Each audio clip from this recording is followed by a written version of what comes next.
The global birth tourism industry is booming as more and more Chinese women look to give birth abroad. And according to a report by ABC News, the number of Chinese women going to Saipan, a U.S. territory in the Pacific, to give birth increased 35-fold between 2009 and 2012.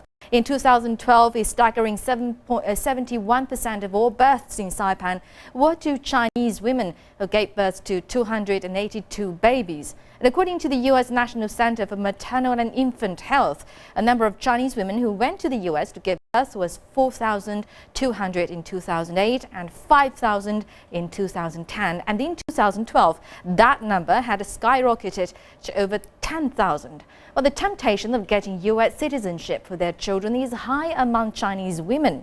More questions have come up, as Yuli explains. Born in the U.S., it gives many Chinese a high-minded vision of being parents to Americans. It seems an easy enough step to take.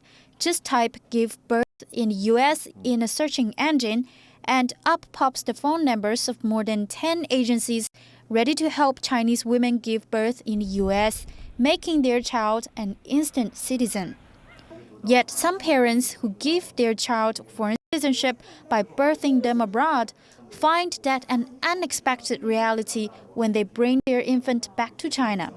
The Guo family lived in the U.S. for 10 years and their 2 children were born there.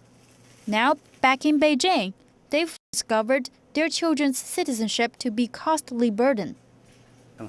Many people go abroad to deliver their babies, but they have to face a whole lot of questions afterwards. Education for one, because these children don't have Chinese hukou.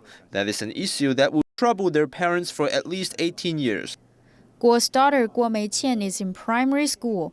As American citizen, she's not entitled to the same education privileges as Chinese citizens.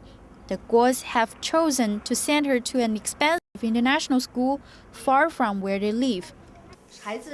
Our 2 children's education cost us about 170,000 yuan every year. My daughter's primary school tuition fee is 50,000 yuan, which is relatively low. If Meiqian's parents had chosen to stay in the U.S., her public school education would have been free, a privilege that entices many Chinese to give birth abroad. But the Guos say they weren't prepared to leave their children alone in the U.S., even thought that means their children's health care costs are higher than Chinese citizens. My son was told to get a hepatitis B vaccine shot. We showed his medical record in the U.S., but the doctors in Beijing said the vaccine in China is different and suggested we take him back to the U.S. for his second shot. So medical care is another difficult issue for us. Guo, of course, can't go back to the U.S. every time their son or daughter gets sick. And that means they have to buy their children expensive health insurance for foreigners. Yuli, CCTV.